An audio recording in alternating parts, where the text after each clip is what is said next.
Welcome to the Theological Family Ministry Podcast, a podcast for parents as well as children and youth ministry leaders.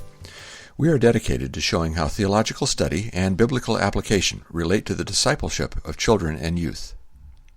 As always, we're hosted by Pastor Ben Palaz, the pastor of Family and Children's Discipleship at Curtis Baptist Church in Augusta, Georgia, and Tony Trusoni, the family and student pastor at Faith Family Church in Finksburg, Maryland.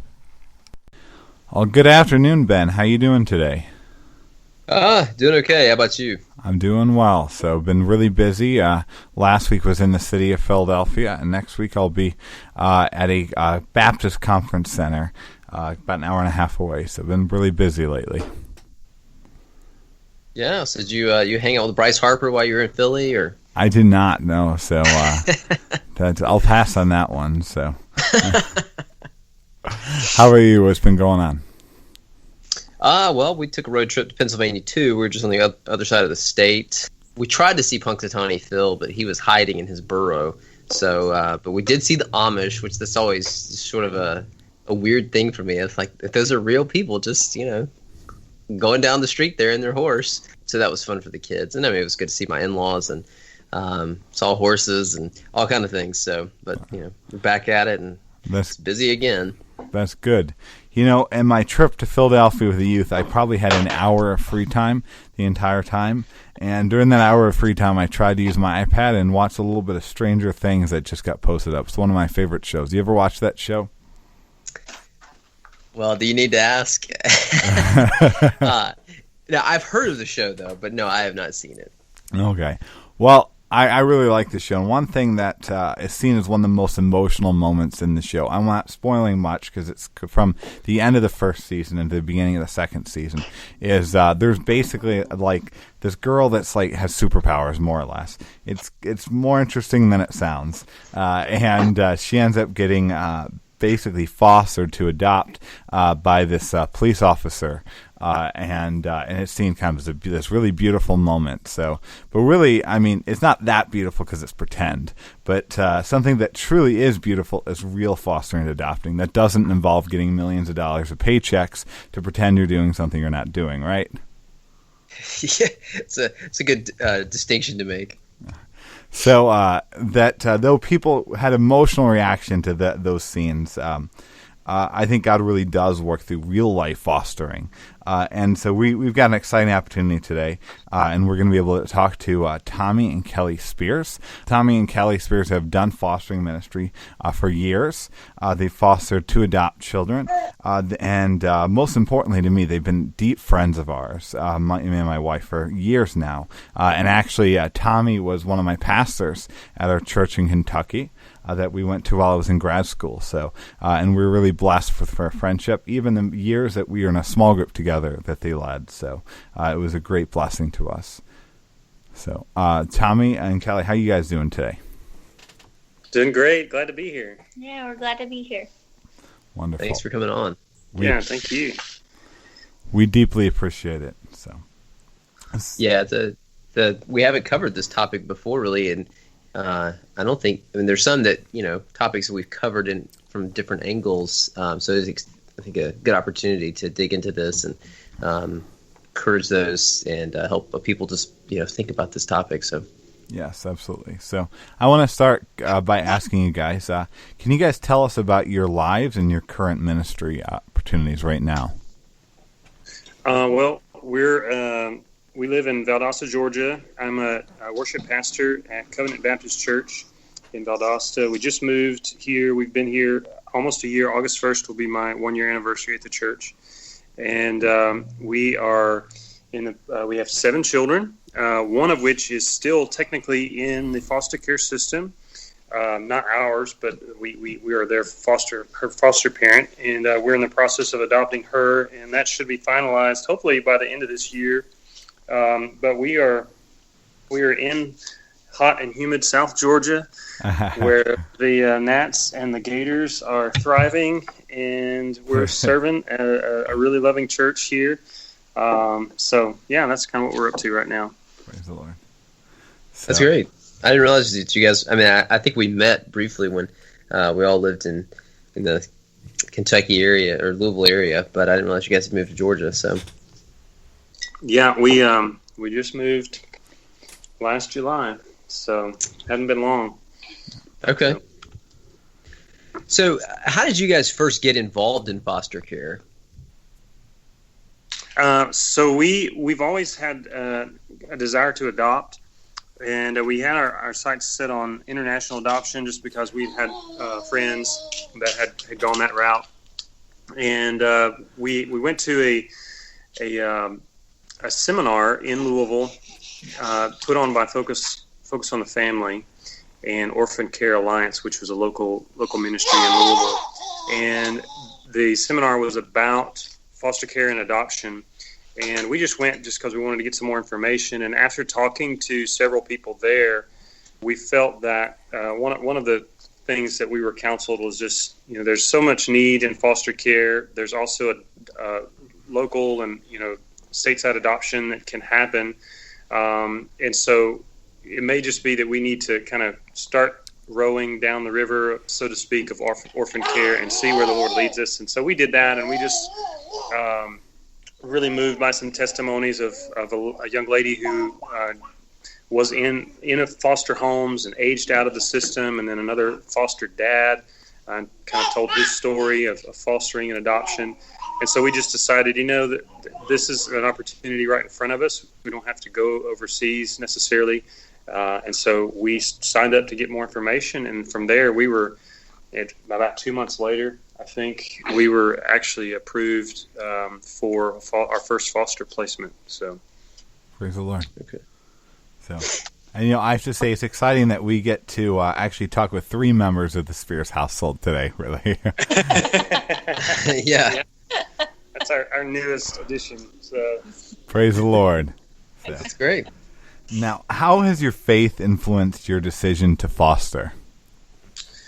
I don't know that we would have ever done fostering if it weren't for the fact that we believed that God was passionate about caring for the fatherless. So we see that in the gospel that God adopts. He uses that kind of language for bringing sinners into His family. The Father sent His own Son to take our penalty for sin, and all who believe in Him become children of God. And so He adopts people as His sons and daughters who were not His family in that sense. And so that definitely that shapes our whole life. And so we see the picture of adoption and fostering very near to what God has done for us. So I don't think we would have ever done fostering or adoption if it weren't for that reality that God has adopted us as His own children. So, So because it's obviously a significant life change, what have been some of the adjustments in life from raising foster children? I can speak a little bit to that. Whenever we started to foster, right from the beginning, you have a lot of people in your home. So you have to be open to many guests and strangers who are really nosy and digging. And so just trusting God with having surprise visits, having these home visits that sometimes they're called pop-in visits, where they just pop in to see you. Those were big adjustments. And then also just adjusting to the foster kids themselves, especially kids that are older and that have never been disciplined. And so you have to, and you can't discipline the way that the Bible teaches. And so having to figure out creative ways to discipline these children are big adjustments, I would say. Those were probably the biggest adjustments. Okay. Yeah. Thank you. Before I do ask the next question, rather, I do want to say, I'm really glad that you guys were able to join us in the podcast, and I think it's really been an answer to prayer. And I want to say that one cool thing in this is I think that you guys, even from our relationship back and when I was in seminary, you guys had a huge impact in shaping the way that I approach fatherhood. Even seeing, especially your teaching your children, Tommy and Kelly, seeing your motherhood was really influential, I think, in our family in a really positive way that I don't know that we'd be doing something like the TFM if it wasn't for you guys. Thank you. Well, that's a definite praise because we feel like we don't know what we're doing most days. Maybe that's, we don't really know what we're doing either. So. And then I want to ask, what have been some of the greatest joys and some of the greatest challenges of fostering children? I think the greatest challenges, just it really is to not kind of hold any punches. It is it really it doesn't disrupt your life, but it's like it can be really time consuming. It takes just a lot of adjusting, and it affects everything. I mean, there's nothing that's not touched. I mean, the way our children, our biological children, adjust to having kids and strange adults in our house when they're doing home studies and visits and things.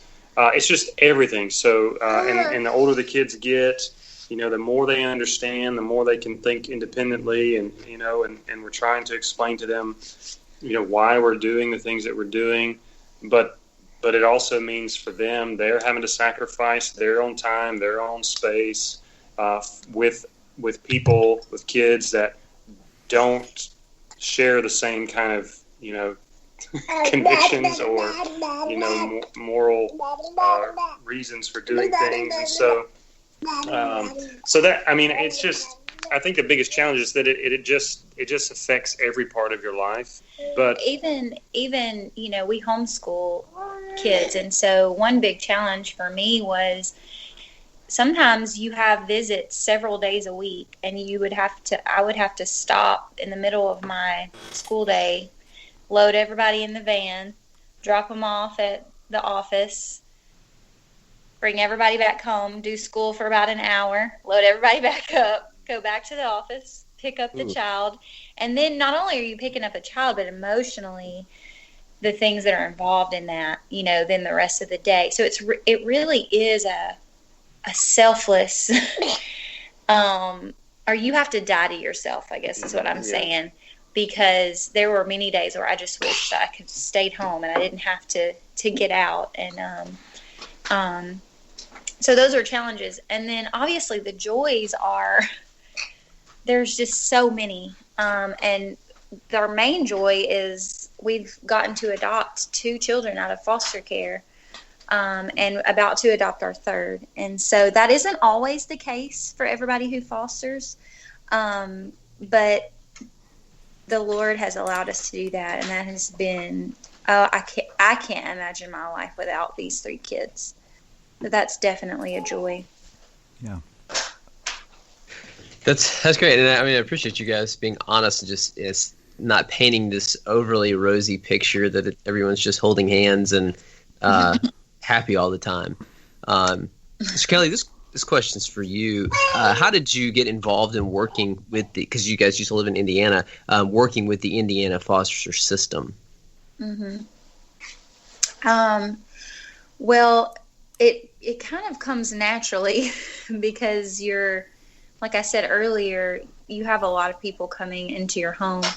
But as a Christian, we really took that opportunity and ran with it because you have lots of lost people entering your home. You have workers that are putting the children in your home, directors and things like that. Then you have the caseworkers that are coming into your home. You also have a lot of the children that you foster a lot of times have disabilities, either that's developmental delays, physical delays,